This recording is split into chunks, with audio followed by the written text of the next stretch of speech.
Listo. Entonces, bueno, estábamos viendo el tema de sentido de aprender sobre ética. Y la semana pasada veíamos un poquito la diferencia entre el juicio moral, el juicio ético. Decíamos que el juicio moral proviene como desde nuestra individualidad, ¿verdad? Nosotros le ponemos si algo es bueno o es algo malo, dependiendo de nuestras propias normas morales. Vamos a encontrar un tema en concreto y decimos, bueno, esto me parece bien, esto me parece mal, esto pues me es indiferente, pero de acuerdo a ese valor que nosotros le demos, ¿verdad? Ahora sí que desde nuestra experiencia, desde nuestras vivencias, desde nuestras propias virtudes, pues vamos a calificar alguna conducta con esa, si es algo bueno o es algo malo. Y el juicio ético no depende de lo que nosotros creamos, sino que nos vamos a ir a los reglamentos que ya existen en nuestra sociedad, tanto normas sociales como normas jurídicas, ¿verdad? Todo lo que está en las leyes. Y entonces aquí ya vamos a decir, bueno, esto es algo malo porque hay una ley que dice esto, hay una normativa, en la sociedad esto no es correcto, es algo que no se debería de hacer, aunque nosotros por dentro digamos, bueno, a mí no me parece tan malo, yo lo haría, ¿verdad? Entonces es la diferencia que hay entre los dos juicios. Veíamos también los valores éticos, pues fundamentales, que son responsabilidad, justicia y libertad. Decíamos que nosotros como seres humanos, pues evolutivamente tenemos que adaptarnos a una sociedad y entonces son estos valores como que son valiosos en todas las sociedades del mundo y pues prácticamente en todas las individualidades que existen. Dábamos por ahí un concepto pequeño de cada uno y me parece que por aquí nos quedamos. En la verdad, decíamos que define lo real de lo falso, algo que es verdadero lo puedes comprobar, desde sinceridad, buena fe y honestidad, que básicamente es algo que como seres humanos es valioso porque nos ayuda a tomar decisiones centradas en la verdad. No es lo mismo decir o tener información falsa, podemos tomar decisiones equivocadas y pues la verdad nos ayuda a tomar decisiones con concreta libertad.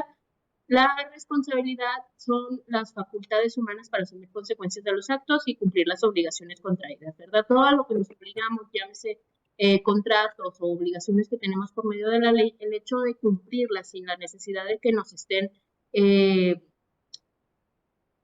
pues, por medio de la coacción o por medio de demandas o por medio de un embargo, hacer que los cumplamos, es responsabilidad. De igual forma, el responder de las consecuencias de nuestros actos también recae responsabilidad. Hay diferentes tipos de responsabilidad. En materia civil tenemos, por ejemplo, responsabilidad objetiva, responsabilidad subjetiva, responsabilidad administrativa, incluso una responsabilidad penal. Entonces, dependiendo de cómo vamos a responder, pueden recaer en diferentes tipos de responsabilidad. Por ejemplo, el cohecho, ¿verdad? Donde decimos, bueno, pues voy a aceptar por ahí algún tipo de mordida o algo así. Entonces, aquí tenemos varios tipos de responsabilidad. Pueden decir, bueno, como eres servidor público, hay una responsabilidad administrativa, te vamos a inhabilitar, te vamos a cesar del cargo, etcétera. Pero también conlleva una responsabilidad penal, porque hay un delito que es sobrecohecho, responsabilidades de servidores públicos. Entonces, también penalmente, pues tienen, no sé, 2 a 3 años de prisión, más tanto de multa, más reparación del daño, etcétera. Pero también pudiera por ahí aparecer alguna responsabilidad civil en donde tengamos que pagar alguna indemnización particular. Entonces, estas responsabilidades pues son en concreto cómo vamos a responder de nuestros actos. La justicia, les decía, dar a cada quien lo que le corresponde. Ya lo que le corresponde a cada quien, pues es otra cosa, ¿verdad? Pero siempre vamos a tener nosotros como seres humanos esta noción de que algo nos parece justo, algo nos parece injusto, esto no debería ser así, entonces, ¿por qué pensamos que a alguien le corresponde más, verdad? Pero este sentido de que sean las cosas de manera correcta, de que sean justas, siempre lo vamos a tener en todas las sociedades del mundo. Y por último, la libertad, que si recordamos, pues era básicamente en algunas teorías éticas el fin último del ser humano, porque precisamente cada ser humano, el elegir nuestro propio destino, pues es como lo más valioso que tenemos. Y de ahí se deslindan pues también estos otros valores, ¿verdad? La responsabilidad vamos a responder porque libremente elegimos tener algún tipo de actitud. De igual forma, la verdad, pues conlleva esta libertad que nosotros tenemos, porque si yo tengo que tomar decisiones, pues la decisión la voy a tomar en base a la información que se me está proporcionando. Y esa información debe ser cierta para que mi decisión pues tenga ese concepto de libertad, ¿verdad? De poder responder y de que sea justo. Se es libre cuando nadie más decide por la persona. Si, por ejemplo, el ejemplo que les dije ahorita del cohecho, llega alguien y me ofrece algún tipo de dádiva y está mi jefe a un lado escuchando, pues claro que yo no es que escoja las cosas con mi libertad, ¿verdad? Lo voy a hacer a partir de las pocas decisiones, digo, las pocas elecciones que tengo, pues claro que lo voy a decir que no, que está prohibido, etcétera.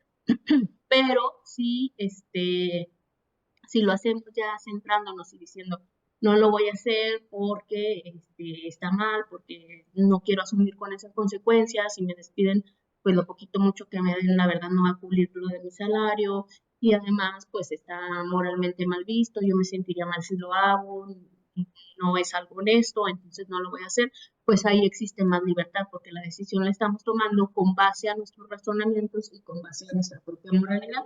Entonces, cuando se pueden conceptos es cuando estamos hablando de libertad. Y bueno, hasta ahí nos quedamos. Entraríamos al tema de derechos humanos. Y para entrar a este tema, me gusta compartirles un pequeño video. Nada más déjenme lo abro. Un segundo.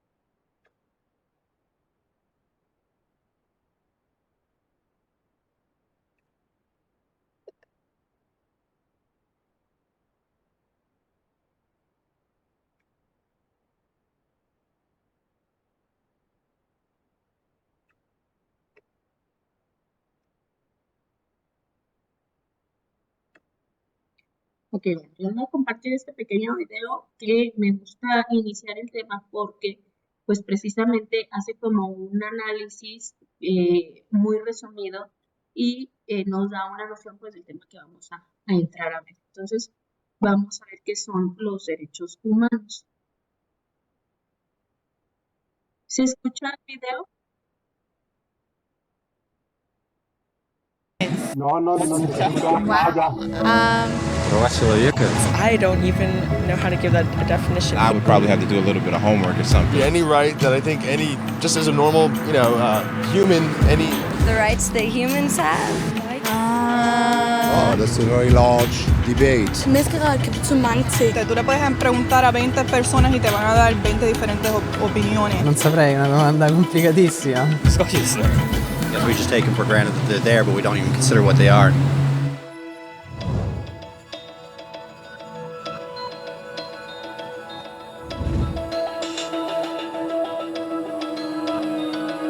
Los derechos humanos son los derechos que tienes simplemente por ser humano. Es la forma en que instintivamente esperas que se te trate y el trato que mereces como persona, como el derecho a vivir en libertad, a hablar con franqueza y ser tratado con igualdad. Hay muchos tipos de derechos. La mayoría tienen que ver con cierto grupo. Pero los derechos humanos son los únicos que le corresponden absolutamente a todo el mundo en todas partes. Eso significa niños, gente mayor, pobres, jugadores de básquet, basureros, cantantes de rap, maestros, africanos, indios, albanos, cristianos, musulmanes, cabalistas, ateos, tu madre, tu padre, el vecino y tú. Todos tienen los mismos derechos humanos exactos. En otras palabras, son universales. Pero la cuestión sigue en pie. ¿Qué son? Name the human rights? What the human rights are? The right to live. Equality between all peoples. Right to religion, the right to... is there supposed to be a list somewhere I should be aware of? De acuerdo con las Naciones Unidas, hay un total de 30 derechos humanos, que generalmente se agrupan y se llaman simplemente derechos humanos. Se enumeran en la Declaración Universal de los Derechos Humanos, que es el documento sobre el tema más aceptado en el mundo. Pero llevó mucho tiempo para que llegaran. Al principio no había derechos humanos. Si estabas con la gente adecuada, estabas a salvo. Si no, no lo estabas. Pero entonces Ciro el Grande decidió cambiar todo eso. Tras conquistar Babilonia, hizo algo completamente revolucionario. Anunció que todos los esclavos podían irse en libertad. También dijo que la gente era libre de elegir su religión, sin importar de qué grupo fueran parte. Documentaron sus palabras en una tablilla de arcilla, conocida como el cilindro de Ciro, y así sin más nacieron los derechos humanos. La idea se extendió rápidamente, hasta Grecia, la India y al final hasta Roma. Se dieron cuenta de que la gente seguía de forma natural ciertas leyes, incluso aunque no se les dijera que las siguieran.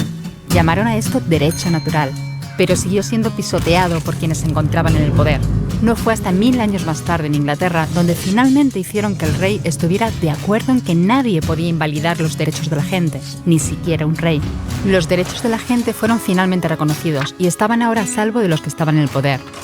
Hasta cierto punto. Todavía hizo falta que un grupo de rebeldes británicos declarara su independencia antes de que el rey entendiera que todos los hombres han sido creados iguales. Es decir, no es que a él le gustara la idea, sino que no pudo pararles, y así nació América. Los franceses siguieron inmediatamente con su propia revolución por sus propios derechos. Su lista era más larga e insistían en que esos derechos no eran solo inventados, eran naturales. El concepto romano de derecho natural se había convertido en derechos naturales. Por desgracia, no todo el mundo estaba tan entusiasmado. En Francia, un general llamado Napoleón decidió derrocar la nueva democracia francesa y se coronó a sí mismo emperador del mundo. Y casi tuvo éxito. Pero los países de Europa unieron fuerzas y lo derrotaron. Y los derechos humanos eran una vez más un tema candente. Se redactaron acuerdos internacionales garantizando ampliamente muchos derechos por toda Europa, pero solo a través de Europa. El resto del mundo de alguna forma todavía no cualificaba. En vez de eso, fueron invadidos, conquistados y consumidos por los enormes imperios europeos. Pero entonces un joven abogado de la India decidió que ya había sido bastante. Se llamaba Mahatma Gandhi y frente a la violencia insistió en que toda la gente en la Tierra tenía derechos, no solo en Europa. Al final, hasta los europeos empezaron a estar de acuerdo. Pero no iba a ser tan fácil. Habían estallado 2 guerras mundiales. Hitler exterminó a la mitad de la población judía de la Tierra en los horrorosos campos de muerte nazi. En total, 90 millones de personas habían muerto. Nunca los derechos humanos habían estado tan horriblemente cerca de la extinción. Y nunca había estado el mundo tan desesperado por un cambio. De forma que los países de la Tierra hicieron causa común y formaron las Naciones Unidas. Su propósito básico era reafirmar la fe en los derechos humanos fundamentales, en la dignidad y el valor de la persona humana. ¿Pero qué eran los derechos humanos? ¿Eran las proclamaciones de Ciro? ¿El derecho natural de Roma? ¿Las declaraciones de Francia? Todo el mundo parecía tener una idea ligeramente distinta de lo que deberían ser los derechos humanos. Pero bajo la supervisión de Eleanor Roosevelt, finalmente se pusieron de acuerdo en una serie de derechos para absolutamente todo el mundo. La Declaración Universal de Derechos Humanos. El concepto francés de los derechos naturales se había convertido finalmente en los derechos humanos. Así que, en resumen, al principio solo unos cuantos afortunados tenían derecho alguno, hasta que uno de ellos decidió, oye, otra gente también debería tener derechos, lo que fue estupendo, salvo que no todo el mundo estuvo de acuerdo. Y solo que llevó unos cuantos miles de años de lucha, declaraciones y más lucha hasta que finalmente todo el mundo estuvo de acuerdo en que los derechos humanos deberían ser para todos. Y vivieron felices y comieron perdices. Salvo que hay un pequeño problema. Si la gente tiene derecho a la comida y el cobijo, ¿por qué hay 16.000 niños muriendo de hambre cada día? 1 cada 5 segundos. Si la gente tiene libertad de expresión, ¿por qué hay miles de personas en prisión por hablar claro? Si la gente tiene derecho a la educación, ¿por qué hay más de 1.000 millones de adultos incapaces de leer? Si la esclavitud ha sido abolida verdaderamente, ¿por qué hay 27 millones de personas todavía esclavizadas hoy en día? Más del doble de las que había en el siglo XIX. El hecho es que, cuando se firmó, la Declaración Universal de los Derechos Humanos no tenía la fuerza de la ley. Era opcional. Y a pesar de muchos más documentos, convenciones, tratados y leyes, todavía es poco más que palabras en una página. Así que la cuestión es, ¿quién hará que esas palabras sean una realidad? Cuando el Dr. King se manifestó en pro de la igualdad racial, se estaba manifestando por los derechos que las Naciones Unidas habían garantizado hacía casi 2 décadas. Pero con todo, se manifestó. Cuando Nelson Mandela defendió la justicia social en la década de 1990, su país ya había estado de acuerdo en abolir esa discriminación desde hacía ya casi 40 años. Pero con todo, él luchó. Los que luchan hoy en día contra la tortura, la pobreza y la discriminación no son gigantes o superhéroes. Son gente, niños, madres, padres, maestros, individuos librepensadores que se niegan a quedarse callados, quienes se dan cuenta de que los derechos humanos no son una lección de historia, no son palabras en una página, no son discursos, ni anuncios, ni campañas de relaciones públicas. Son las elecciones que hacemos cada día como seres humanos. Son la responsabilidad que todos compartimos, de respetarnos mutuamente, ayudarnos y proteger a los necesitados. Como Eleanor Roosevelt dijo, ¿dónde empiezan después de todo los derechos humanos universales? En pequeños lugares cerca de casa, tan cerca y tan pequeños que no pueden verse en los mapas del mundo. Aún así, son el mundo de la persona individual, el barrio donde vive, la escuela o la universidad a la que asiste, la fábrica, la granja o la oficina donde trabaja. Esos son los lugares donde cada hombre, mujer y niño buscan justicia igualitaria, igualdad de oportunidades, dignidad igualitaria sin discriminación. A menos que esos derechos tengan un significado ahí, tienen muy poco significado en cualquier otra parte.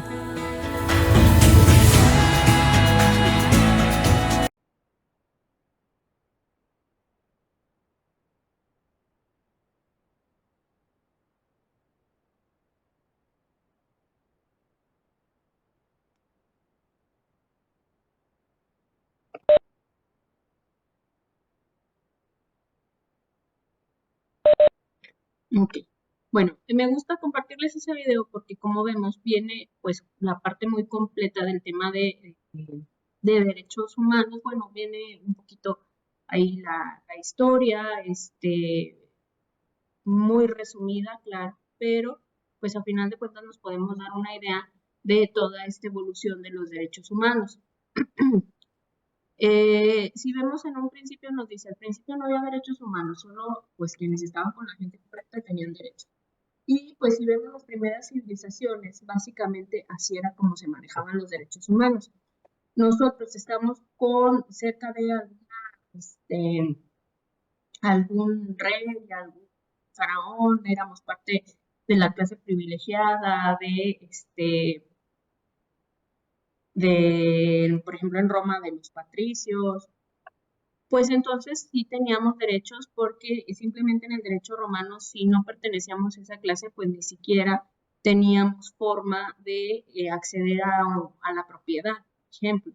Entonces sí, los derechos humanos fueron desde un principio un tema restrictivo, ¿verdad? Nada más tienen derecho pues mis amigos, las personas con quien quiero quedar bien y se acaba. Y pues todos los demás, pues nos íbamos a la parte que no tenía derechos. Ya habíamos platicado como las primeras civilizaciones, el tema simplemente de la propiedad, pues era vista como yo soy el rey, yo soy el soberano de este territorio, pues todo lo que quede dentro de mi territorio es básicamente mío, ¿verdad? Y yo dispongo y entonces si necesito esto aquí lo hago y si necesito quitar esto de aquí lo hago y pues era básicamente cómo se manejaban los derechos en las antiguas civilizaciones. Y entonces pues hubo durante miles de años pues, estira y afloja esta lucha porque se reconocieran derechos mínimos que tenemos como seres humanos. Entonces ya desde las épocas antiguas se hablaba pues de ahí de los primeros documentos en esta materia, que era como algo restrictivo para el gobernante, ¿verdad? El hecho del respeto a la vida humana, a la salud, ¿verdad? Donde no se podía, por ejemplo, bueno, no te voy a matar, pero te voy a lesionar, pues también lo que se buscaba, respeto a la persona.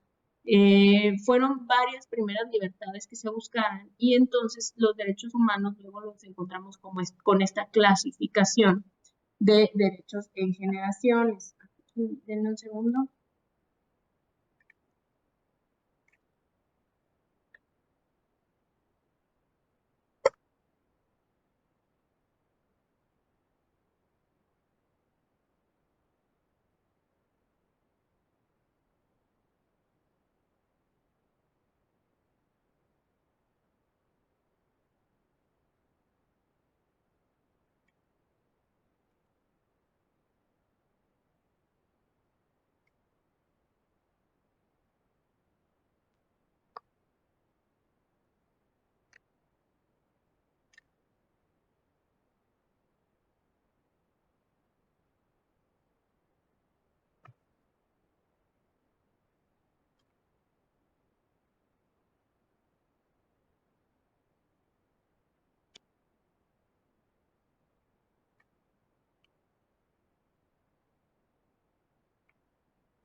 Porque precisamente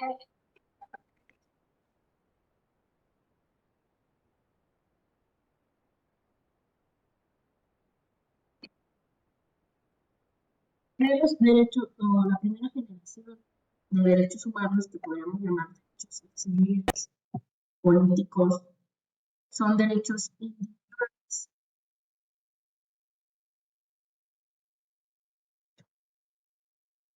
Entonces, estos derechos civiles, estos derechos individuales, pues son los primeros que como seres humanos eligen, ¿verdad? A través de, por ejemplo, la Revolución Francesa, con la Declaración de los Derechos del Hombre y del Ciudadano, a través de las primeras manifestaciones donde se pedía precisamente el hecho del respeto a las individualidades, ¿verdad? Algún tema de igualdad de religión, libertad de religión. Entonces son temas donde queremos que se nos respete como seres humanos, marcarle un alto a la autoridad. Pasamos al tema de en la segunda generación de derechos humanos que básicamente evolucionan todas las sociedades. Hay un tema de la revolución industrial y entonces los seres humanos cada vez queremos más, ¿no? Estos derechos de segunda generación también son llamados derechos económicos, culturales y sociales, o también llamados DESC. Entonces, estos derechos, lo que se busca es que ya como sociedad le estamos pidiendo algo más al gobernante, ¿verdad?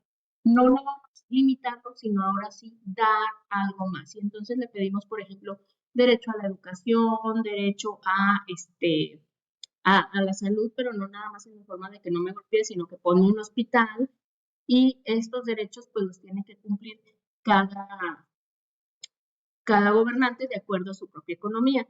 Derechos humanos de tercera generación surgen ya con la Segunda Guerra Mundial. Nos damos cuenta que como países pues no quedamos nada más individualizados, sino que las naciones se tienen que unir para lograr un objetivo en común. Y entonces estos derechos son de colaboración, de solidaridad, como por ejemplo todo lo que tenga que ver con el medio ambiente, con pues los acuerdos de paz que de pronto se dan. Sabemos que una guerra como la Segunda Guerra Mundial no afecta nada más a los países que participaron, sino a todo el mundo. Y entonces se hacen acuerdos de colaboración para poder evitar este tipo de cuestiones como el genocidio, el ecocidio, etc. Hay autores que manejan derechos humanos de cuarta generación, hay autores que no, se los expongo de forma académica para que los tomen en cuenta. Estos derechos son relacionados con la bioética, diversidad sexual, genética y también un poco con todo lo que tiene que ver las plataformas de internet, ¿verdad? Todo el derecho humano que nosotros dejamos en redes sociales, etcétera. Entonces, hay autores que sí lo manejan todo lo que tiene que ver con la informática dentro de estos derechos de cuarta generación y estos otros de bioética, diversidad, genética, etcétera. Son derechos como más recientes, sobre todo pues por la cuestión de las tecnologías y del avance social. Entonces, bueno, ya me está pidiendo la plataforma que cierre el tema. No me gusta dejar ahí a medias. Entonces, veríamos hasta aquí el día de hoy. De todos modos, retomo un poco más el tema de generaciones de derechos humanos para entenderlo bien y no irme tan rápido. Pero, pues, ya la siguiente semana vemos eso. No sé si haya alguna duda. No, ninguna, profe. Perfecto, Gracias. entonces nos vemos la siguiente semana y nada más quedo pendiente del examen del compañero. Y sería todo. Que estén muy bien, hasta luego. Gracias, hasta luego. Hasta luego, cuídense.